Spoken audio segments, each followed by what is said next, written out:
I'm really honored and I'm very pleased to be able to have with us tonight Charlie Earl, who is the Libertarian candidate for governor of Ohio for 2014. I was fortunate enough to have Charlie. We talked on the phone a couple times, and then he was on my radio show last week, I believe it was, or the week before. And I got to know him a little bit, and I'm really excited for you to meet him. I'm really excited for you to meet him, and then I think he'll take some questions and things too.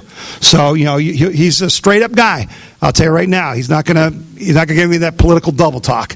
I'll guarantee you that much. So let's have a warm round of welcome for Charlie Earl, Libertarian candidate for governor, state of Ohio. All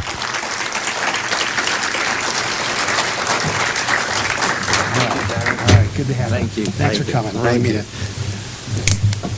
Hello, Portage County. Hell, I spent one of the worst days of my life in your county. That's not a good way to start, is it? Actually, my son was invited to come to a game at Kent State. He was a prospective college football player. And we blew a tire on the way out of Kent, which should have been a sign. The Flashes weren't winning in those days either, and neither were we. And it was agony for a while. We just made it to the turnpike, and things went out. So I was standing alongside as these trucks and cars go whizzing by. This was before cell phones, my folk. My son's almost 40 now, so it's been a few years ago. But we survived it and came away with a deep appreciation for Portage County and actually all of Ohio.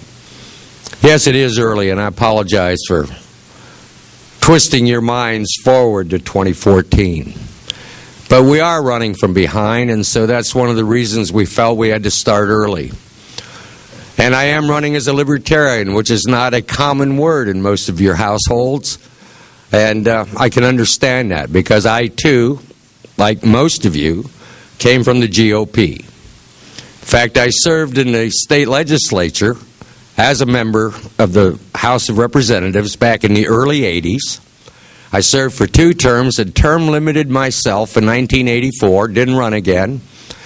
Could have won easily, could have stayed home and won, because Ronald Reagan, if you remember, was running for re-election that year and pretty much swept everything.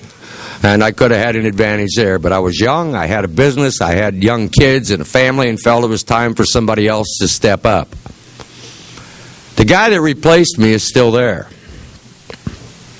Now, he's been in the Senate, and he's been in the county commission, and he's been in the House, and he's been back in the Senate. And you know how that goes, the merry-go-round.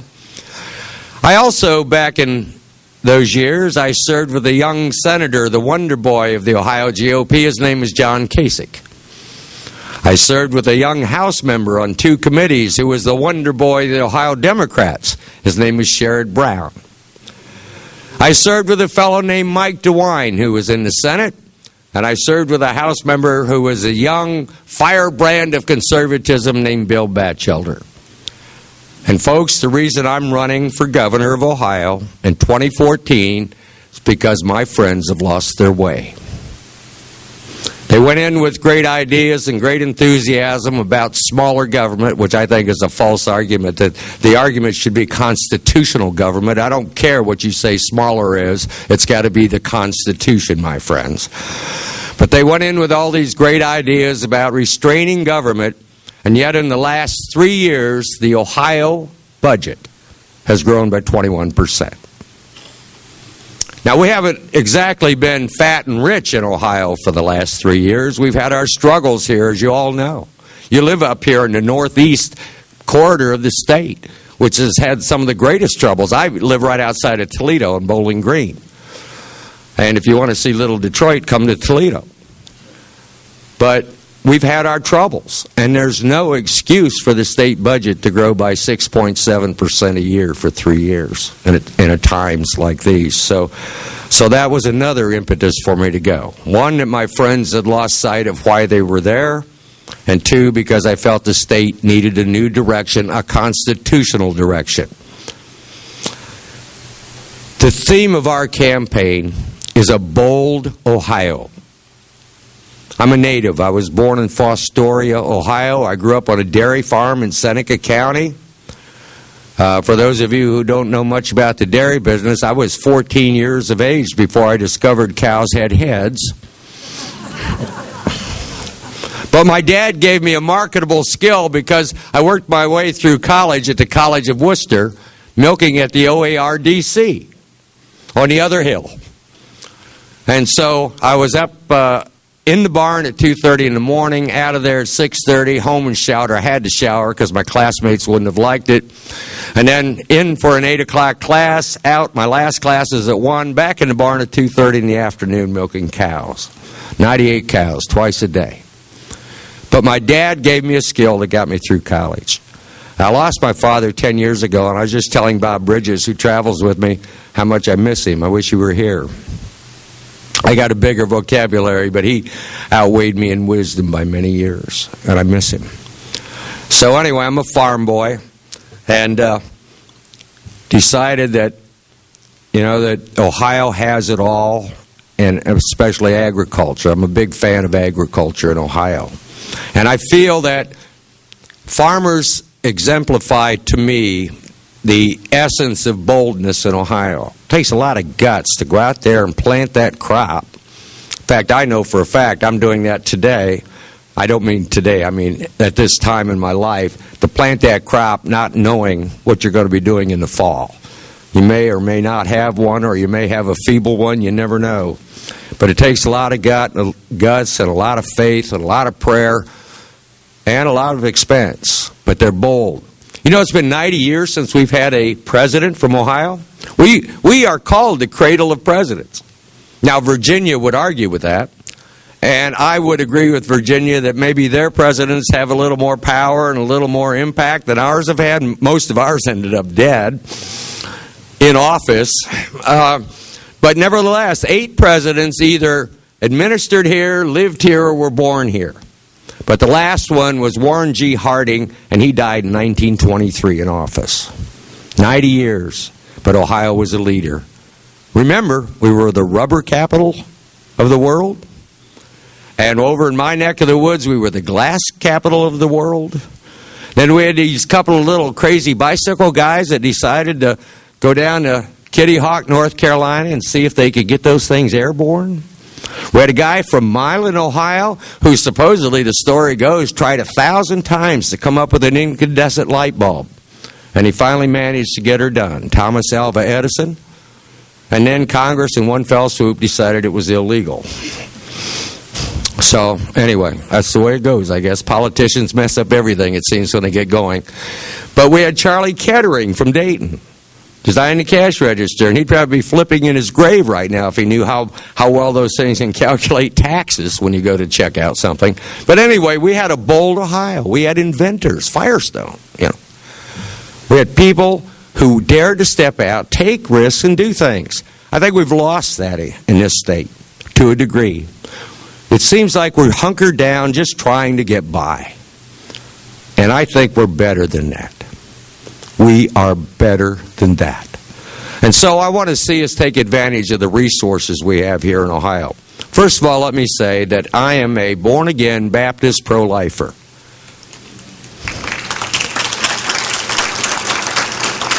I'm also a libertarian, but I don't wear a tinfoil hat. And I also want to bring to you the fact that not all libertarians are nuts. The ones you hear might be.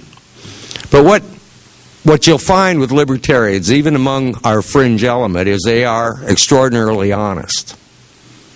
If they don't want you messing in their face, they'll tell you that. They won't tell you things are okay, then get into Congress or whatever and do something else. And that's what I found refreshing when I left the GOP. I left the GOP in 2004. I was living in Pennsylvania at the time. My wife and I were at Valley Forge. We were working for a young man who was running for the Senate named Pat Toomey. And he was in a primary against a guy named Arlen Specter. And 3 weeks before the election, when we were trailing by 3 points in the polls, George W. Bush and Rick Santorum stood on a dais and endorsed Arlen Specter. A so-called conservative president and a so-called conservative senator endorsed the most liberal man of the GOP, and probably, I would argue, in the third most liberal members of all the Senate, including the Democrats. I was heartbroken because what that indicated to me was that party meant more than principle. But that wasn't good enough. A week later, Liddy Dole, Bob Dole's wife, who was a senator from North Carolina, flew into Rhode Island and endorsed a guy named Lincoln Chafee in his race against a conservative. Chafee won the primary and lost the general election. Well, as you probably know, both Chafee and Specter became Democrats. And I had felt for some time, but that really brought it to a point that whatever the party said, whatever the candidate said, didn't really matter to me anymore because they didn't mean it. I saw people run as conservatives, run on the concept of smaller government, and as I mentioned at the beginning, that doesn't do it for me anymore. Smaller government is meaningless. You tell me constitutional government and I'll pay attention. Smaller government means I can cut a half-penny off the budget and say I kept my promise. That doesn't get it done. Not with the kind of indebtedness our children and grandchildren are facing. So I left the GOP and became a Libertarian. Why? I spent 2 years in the wilderness searching for a place to go. I realized I'm not anything special, and I couldn't do it alone. I needed help. I needed people that I could share a purpose with and work together and get it done. That was before the Tea Party now, back in those days. And I looked around at the Libertarian Party, and yes, there were some social issues where we might have disagreed. But I came to the conclusion that whatever our disagreements on the social issues, my bottom line is I don't want the government deciding them. I want government out of the social issues because they'll mess it up. Let me give you an example. Let's say theoretically that Congress were to pass a law banning partial birth abortion. We'd all be happy, wouldn't we? I guarantee you at the same time they would increase funding for Planned Parenthood. That's the way it works. The Farm Bill, 22% goes to farmers, most of them big farmers, 78% goes to food stamps. I decided at that point that I trust God more than I trust government. And I'd rather put my faith in Him and let Him choose who's right and who's wrong than to put that in the hands of government because they'll force me to accept something I don't accept. So that's where I came from. It was a difficult journey. There are people in our party who disagree with me vehemently on the social issues, but they agree with me on one thing, that it's not government's call. That we'll deal with it one-to-one, hearts and minds. For example, if two people who are gay decide to get married, if the government's out of the business, you don't have to provide the flowers or the cake. Okay? Government's not going to make you do it. Under today's rules and discrimination laws, anti-discrimination laws, somebody's going to come knocking on your door telling you're violating somebody's civil rights. The only civil right we have is to be honest with one another, not hurt other people or their property. That's the bottom line. So I guess my distrust of government is not only the social issues, it's the whole spectrum. I don't trust them anymore. And it saddens me. I'm 67 years old. I know I look 90. But anyway, I grew up with a passion and a love and a swelling of the heart every time the Star Spangled Banner played and all that. But I've also come to the conclusion that my country and my government often are not the same. And that I love my country, and I particularly love my state because I traveled all of it. I've been in all 88 counties as recently as 2010. And I love it enough to want to save it from itself. That's like having a wayward child. You know, the kid that you just love unconditionally and will love always, but you know they're going down the wrong path and you feel obligated to bring them back, to do what you can, to address their hearts, their minds, to do whatever you can to save that kid. That's sort of the way I feel about my state and ultimately my country. I must tell you, honestly, sincerely, I have grave doubts about our ability to save the country. 315 million people, many of whom are walking to the trough daily with their hands out, asking for their share, may be beyond our ability to handle. But I think we got a shot at Ohio, and if we can turn Ohio around, if we can be bold here in Ohio, if we can do what's right here in Ohio, others will follow. Other states will see the light. Other states will come along. And I think then we got a fighting chance. And actually, for a bold Ohio to be effective and to work, it's got to be a bold Portage County. It's got to be a bold Ravenna, a bold Kent, a bold Streetsboro. We've all got to step forward and do what's right. We got to quit looking, if we're in the towns, to the county for help. We got to quit looking to the state if we're the county. We got to quit from the state level, stop looking to the federal government for help, because we know it's not help. It's a Band-Aid. It's a ruse. It's a scam. Just like this whole Medicaid thing that the governor wants to implement. He says it isn't Obamacare. I had 2 Democrats tell me today it was Obamacare. They know. Because he's going to get money from the feds to implement this, and in 3 years the money is going to go down. And in 5 years it's going to go down again. And in 8 years it's going to go down again. And on down and down and down till Ohio's holding the whole bite with a much bigger expense. And what do we end up with? Just more debt, more misery, and more taxes in Ohio. And that's the problem when you take a gift from the Trojan horse.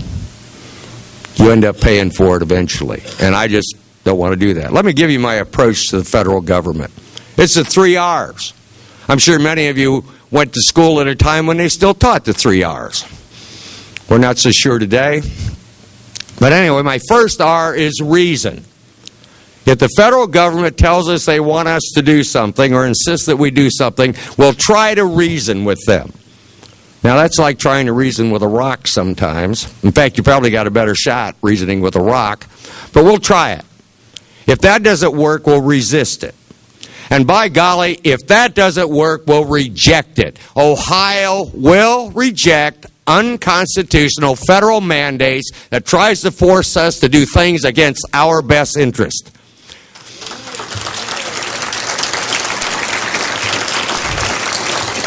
Let me put it to you this way. If it's a good idea and it comes from the feds, that makes it rare in and of itself. It's sort of like an albino tiger, okay? But if they come up with a good idea, we'll just do it ourselves. We don't need to pay them their 30% cut to do it for us. If it's that good of an idea, we'll do it here. I believe in devolution of power. Cut the feds out, say there's the Ohio River, there's Lake Erie, we will stand alone and we will do it ourselves. Is that going to be easy? No. Can I convince the legislature as a libertarian? Can I convince the legislature to work with me? Well, I suspect the GOP is still going to hold the legislature after this next election. I mean, it's going to take an asteroid for them to lose it. They've got overwhelming majorities. And I guarantee you, within the Senate and within the House, there are some candidates who ran on smaller government, more responsible government, and we'll just have a little chat in my office. I'll remind them of what they ran on, and I'll remind them that I'll remind their constituents if they decide not to do it. And I only need 12 senators and 35 House members to sustain a veto. And that's the way we'll operate. If it's a federal mandate that's going to cost our people liberty or money, we're going to resist it. And I know it's going to be a nightmare. We're going to fight our way through. I'm meeting with 2 economists tomorrow. That's going to be exciting. Anyway, but yet I'm meeting with 2 economists, and these are practical economists. These aren't the, pie in the sky, head in the clouds type guys. But they put the rubber to the road, and we're going to talk about some methods of the way we can do things to pull back Ohio, to pull it back, to make it a beacon of opportunity again for people so we're bold and we can step out. We've got too many skilled, talented people who aren't working or aren't working to their full potential. We've got to do that. We've got to give them opportunities. Look at our natural resources. Every week we find new natural resources in this state that for one reason or another we can't touch. Now, I believe there are sensible, sane ways we can do this. We can be good stewards. That's another thing my dad taught me. Stewardship is important. Okay? When God gives you something, you don't waste it. You don't squander it. You take care of it. You nurture it. You use it to its best ability, and you certainly don't hurt your neighbors while you're using it. But we've got resources up the wazoo in this state. Let's use them. Let's keep all of our energy in the state. Let's give all of our industries first crack at it, save transmission costs, and then anything that's left over, we can export it. Along that same line, my goal is to cut corporate taxes to zero. Yeah, I think we can do it, and I'll explain how. First of all, corporate taxes are pass-through taxes. You pay them. When you go to the pump or when you go to the store, you pay the corporate taxes. But they still are a cost of doing business. They have to calculate it into their end cost. So why not give our local companies, our Ohio companies, that little sliver of advantage when they're selling to Wyoming or Canada or Mexico? Let's cut it to zero. That's going to open up more opportunities for our people and give them a chance, to be competitive in the world marketplace. If we have lower transmission costs for our energy and we do it wisely and safely and sanely, then their cost of doing business is going to be even lower. I'm going to add one more thing. This will probably make your eyes glaze over on the energy field. There's a mineral called thorium. Anybody familiar with it? Okay. It's a radioactive mineral. But it's not as hot as uranium. And it can't be converted to weapons grade as easily. Now, its properties and its radioactivity was discovered back when Oak Ridge was doing all the work for the bombs. And so they rejected thorium because they wanted something that they could blow buildings up with and people and, whatever. And so they sort of pushed thorium off to the side. It's more prevalent than uranium. It's not as rare. Secondly, the lifter technology, LFTR, if any of you want to check it out, Google it, is a technology that we process the thorium, and when the lifter malfunctions, it cools down. It doesn't melt down. And what that means is that we don't have to sit these huge monstrosities on bodies of water. We can put them dotted all over the state of Ohio. We can produce our own local energy. And we can protect our own grid at the same time. If we have a number of these sitting around the state, if one malfunctions or if it has to go down for maintenance, the rest of them are still pumping along. It's clean. It burns down to about 99.8%, which is better than uranium, so we don't have a disposal issue like we do with uranium. We don't have to dig holes in our salt mines, and bury them down there. So it just has a whole lot of advantages.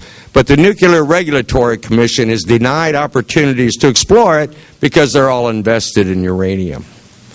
As you know, when government gets involved in a technology or a way of doing things, those corporations that surround that business end up owning the bureaucracy. That's called crony capitalism. So you got to fight your way through that. And we have some strategies we're going to develop to basically tell the feds to take a hike. We're doing an experimental here. Let's go ahead and work on it. So natural resources. We've got them in abundance here. Let's use them. I also think in the natural resources in the farming area, I support the development of hemp, industrial hemp, as a crop. Now, that was banned in Ohio back in the 30s and federally in 71 because it's supposedly, because part of its name is cannabis. Now, they make rope out of hemp. They make oils. They make all kinds of things out of hemp. I tell you, you can't smoke enough of it. You can't apply enough of it to get high. You can't. It's impossible. But yet, what we have is a potential cash crop for our farmers that will help us in the rotation of our soil. See, right now, not so much in eastern Ohio, but where I live out in western Ohio, it's corn to corn to corn to corn, beans, corn to corn to corn, wheat, corn to corn to corn. And what happens is as the soil becomes depleted, we have to put more and more fertilizers and things of that nature, nitrogen and phosphates on the soil to build it back up, which in turn wash into the streams, wash into the rivers, and go into Lake Erie. And it's costly. It's expensive. If we can put a rotational crop that restores nitrogen with very little input, but yet has a high cash value then our farmers will go back to the rotational system that we had a generation or two ago. And hemp provides that. Right now, about the only option they have are hay crops and primarily alfalfa, because it does restore the nitrogen, but it doesn't have much of a market anymore because it's too good a hay for most horses. And there aren't that many dairy farmers anymore who want to buy alfalfa. I know this is really boring stuff. I'm excited about it. I'm a farm boy. But this hemp, the hemp can be used for rope, can be used for the oils. It's also a binder in concrete. I just think what that would add, and we import it now in the United States. It doesn't make sense to me. I mean, if you're going to smoke it and get high, aren't you going to smoke an imported rope? It doesn't work that way, okay? So I think we ought to revise. It tells you again that government science isn't always good science. Sometimes we do things for the wrong reasons and because of misconceptions. So I want to see that expanded just to save our agricultural land and provide a new cash crop for our farmers and a new source for our industries. I think all of this tied together will work together. Clearly, we have human resources in addition to all of our wonderful natural resources. We have so many people underemployed and unemployed in the state. The official unemployment figures hover around 7.3 to 7.5. We all know that's false. We all know we're probably closer to 10.8 to 11% unemployed, underemployed approaching 16 to 17%. And it's not going to get any better with Obamacare either, as people get cut back to 29 hours a week or less. We have talented people here. We have people who know how to do things. And let's put them to work. So I want to open it up, use our new taxation policy, use our new industrial development policy, and things of that nature to put our people back to work and put these human resources to work. And finally, the creative resources. We talked about Edison and the Wright brothers, Charlie Kettering. You know, they're dead. But the people who generate the ideas aren't.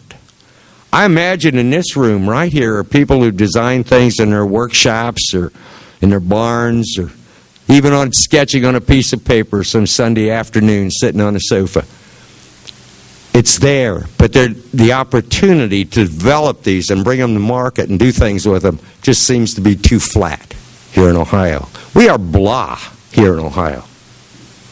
We need to be bold again. We need to step out again. And so that's my purpose. My purpose is to rebuild the energy, to rebuild the magnetism of Ohio, to rebuild us to what we once were. There's an historian I like to read named Alan Eckert. Anybody in here ever heard of him or read him? He writes narrative history, which means it's easy to read, but he footnotes it. He annotates it very well. And he writes about the history of the Northwest Territories. Fascinating stuff. I mean, he goes back to when the Indian tribes were the only ones here, and then, you know, the settlers started coming in, and explorers and the trappers and all that stuff, and he takes it right up through almost to statehood. But it's fascinating. The books are that thick, but they're wonderful reads. And all these people were bold. You know that. You know, you've studied history. You know you don't load a wagon or a cart and hitch it to a mule and climb across the mountain and go out and clear trees just because you're an idiot. You do it because you have a vision and you have hope. And that's what we need here again in Ohio. We need a vision and we need hope. Now, I trust God for vision and hope. But God trusts me to do something about it when He gives me one. And I trust you feel the same way. And I just care too much about this state. I grew up in it. I spent my life in it. Spent 10 years out of state in Pennsylvania and Illinois. Trust me, when I left Illinois to come back to Ohio, I was one happy camper. Illinois is a basket case. So that gives me hope for Ohio, having lived in Illinois. And I think we can do it. I think if we work together, if we're bold together, if we stand together, if we decide that once and for all of us are going to tell those guys in D.C., that guy that's in that little 8x10 cubicle in the basement of some marble building, that no, we're doing it the Ohio way, we're not doing it your way, stay out of here, we're moving on. I think it's time we did that. And that some people call that nullification. That's what I'll do. So you may not like that. You may think it's risky. It's possible you may see your governor walk out of his office in orange coveralls with marshals surrounding him. Bring it on. Bring it on. The only way we're going to stop this federal monstrosity is if we do it one state at a time. And the only way we're going to do it one state at a time is if we do it one person, one county, one Tea Party, one group of people who just fed up with it and say enough is enough. And while, I respect people who want to run for Congress, you couldn't pay me enough to go there. This is where the action is. We all know that the Potomac water is poison. That once you get down there and drink it, you're dead. I can count, and you can too, probably on 2 hands, maybe 4, the number of congressmen we can count on in Washington, D.C. to do the right thing. Consistently. Always. Out of 435 in the House. And maybe, 5 or 6 in the Senate? On a good day? Folks, we got to start here. This is where we start. This is where we root it out. This is where we stand up. This is where we be bold. This is where we say enough is enough. We're Ohio, and you're not messing with us. So I ask you to join me. It's an uphill battle, but we're going to fight it. We're in it to win it. I know we're going to be outspent 10-1. I know it. So that's why I need your help. I need your votes, obviously. But I need your feet on the ground. I need your commitment to let's turn Ohio around once and for all. Otherwise, we'll just go on doing it the way we have been doing it. And in our wills, we write to our children and grandchildren how sorry we were that we let it happen. I'm not ready to do that yet. I'm not ready to do that yet. I'm going to go out fighting. And I ask you to join me. Let's win this fight together. Let's win it for a bold Ohio. Thank you, and God bless you all.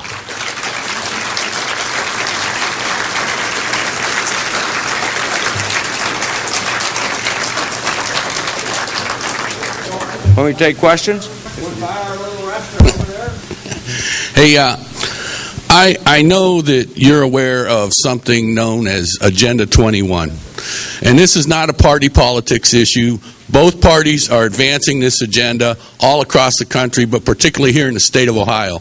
And there's a select group of us that have been adamantly fighting this, having conference calls every week, statewide and in Northeast Ohio, and we're really trying to take this on. And the one thing that really saddens me is the fact that Governor Kasich has been going up to Cleveland. He was up there with the mayor last week.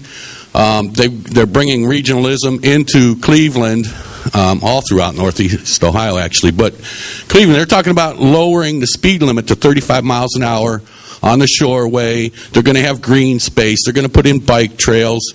And this is going on all across the country. They try to lie and say that it's not Agenda 21. And they try to tell you that this is a local effort.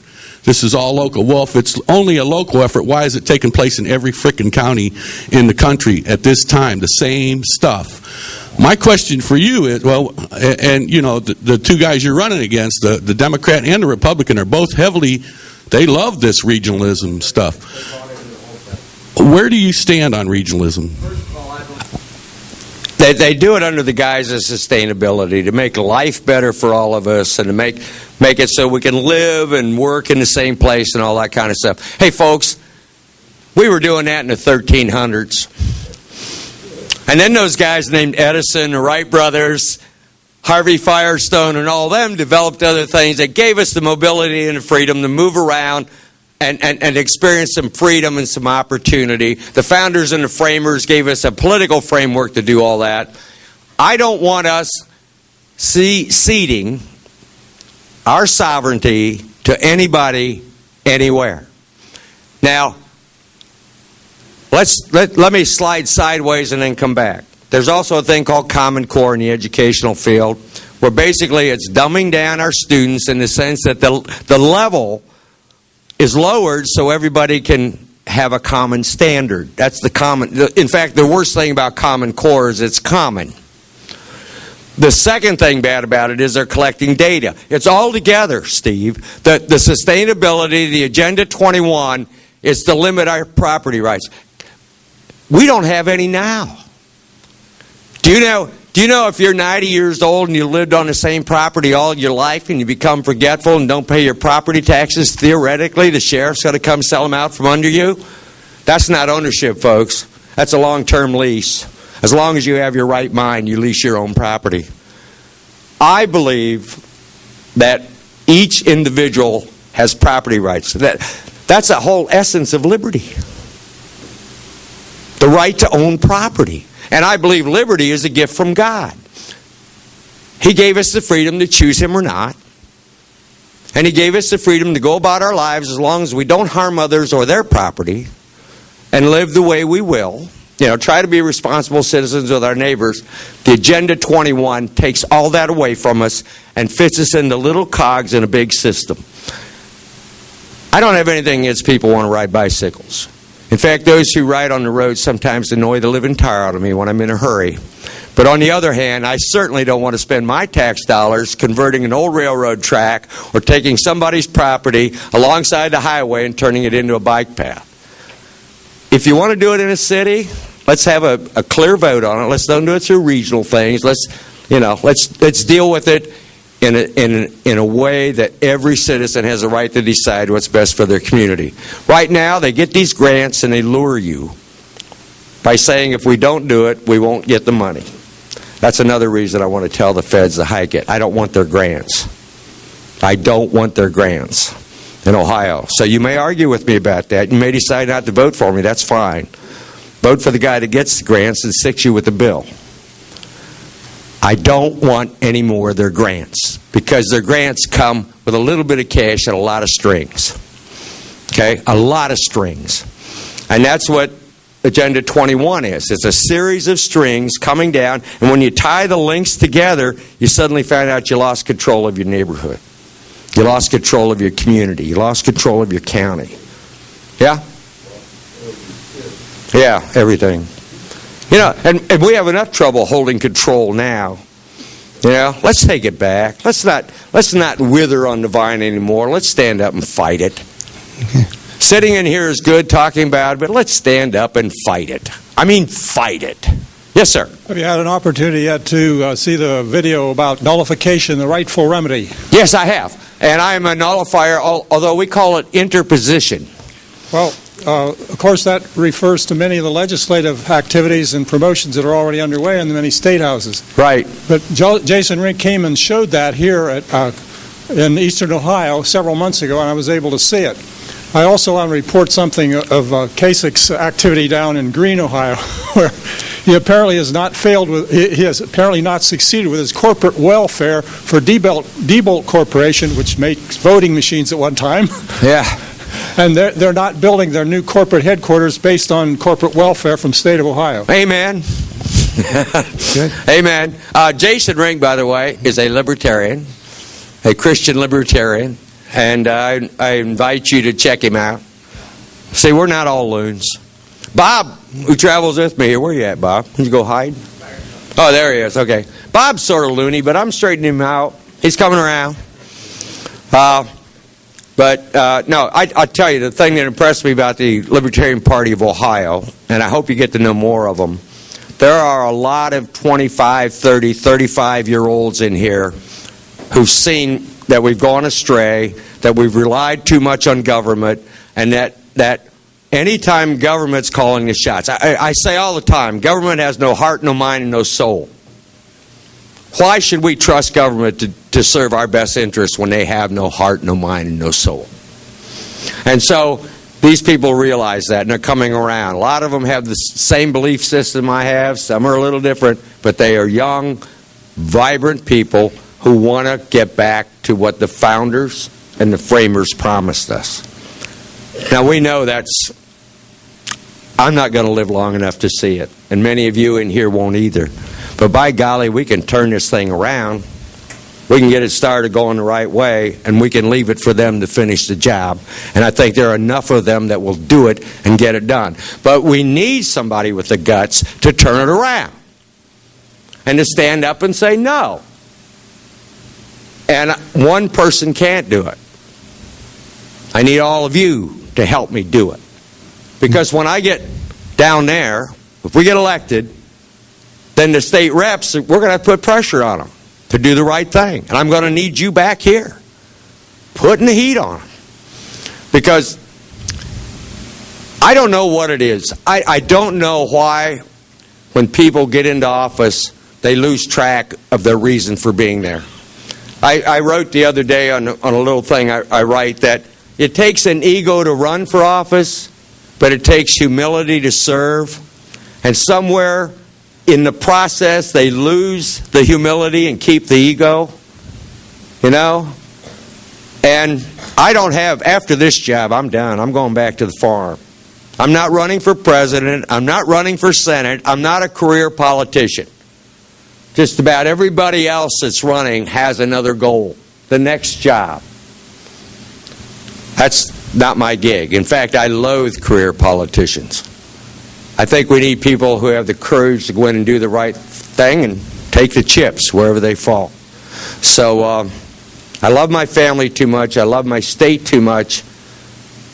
I love myself too much to not do everything I can to stop this stuff and to turn it around. So I promise you, you're going to get all of Charlie Earl for 4 years. All right. 5 years? Yeah. No. You got another question here? 5-minute sign. Anyway, so... This question pertains to the issue of illegal immigration, and I would like to first preface this by saying the state of California recently tried to enact a number of laws which, among other things, would have allowed illegal aliens to sit on juries. Mm-hmm. And thank goodness that was voted down just recently. Just read that on Drudge. But the Libertarian Party, at least on a national level, in the past that I have read, supported the policy of open borders, which basically strikes at the heart of our sovereignty as a nation. Our nation is established by the power and authority of we the people, not they, the illegal immigrants, or any other immigrants for that matter. You don't have an inherent right to come to this country because this is an established nation established by our sovereignty as individuals. A concept that the Libertarian Party does tend to believe in, the concept of the sovereign individual. Kantian and Lockean philosophy. I won't go into that. Research that Google that on the internet. I know what you're talking about. But what is your stance, given the fact that California tried to circumvent immigration law? What is your stance, being that you're a libertarian, on the issue of illegal immigration? Okay, let me start off by saying first, I believe in the sovereignty of the individual. I think that's a gift from God. God does not, unless we have a movement or investing of the Holy Spirit, does not move entire groups. He speaks to us one at a time in our hearts. So that's why I believe in the individual. I believe the immigration issue would be solved immediately if only citizens had a right to benefits or any government benefit. Bottom line. That's how I would address it. First of all, the federal effort, and I'm be a governor, okay? The federal effort is inadequate. They ignore the whole issue and stuff. As governor of Ohio, I would say I would do what I could and take legislative action or whatever to say that you've got to be a citizen and a citizen of Ohio to be eligible for our benefit package here. I think that would solve a vast portion of the issue.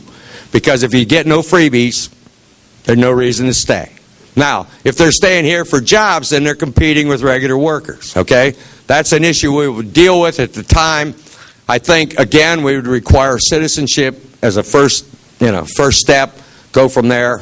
But I'm not going to put state resources to deporting people when the federal government's going to intercept them in Kansas City and turn them loose. That just isn't going to happen. But what I will do is work very hard to keep them off the benefit package, to not have them get what any normal citizen is due, and also to certainly not have them have any advantage beyond what other citizens would have. I think that's ludicrous what California is doing, but let me tell you, my position for Ohio is so strong that I don't care if California becomes a separate state right now. No, I believe the nation is in such dire straits that if California wants to blow it wad, we'll go buy them at a fire sale once we get Ohio built up to the point where we can.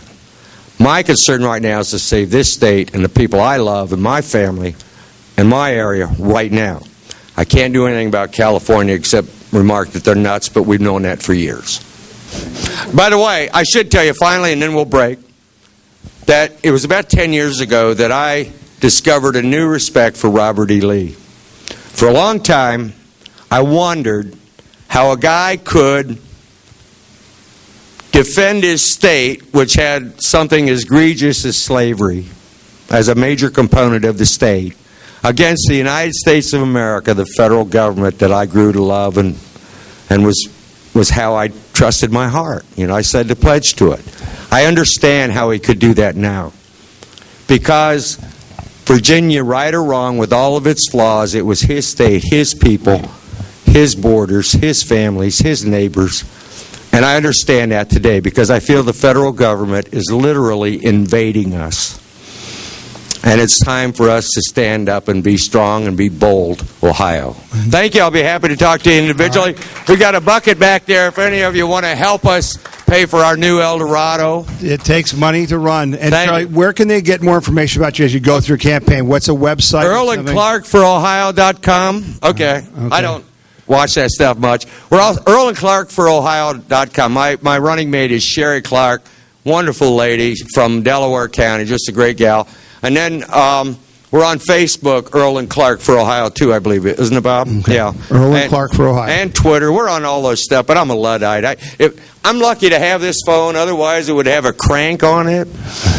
So anyway, thank you. So thank you, Charlie, for coming. Really appreciate it. Spend some time with people. We're going to take a break for 15 minutes, get some cookies, get some coffee, have some conversation. And then if you're interested in Charlie, give him your name and your email address so he can start to build the volunteer base he's going to need to run. Thanks a lot.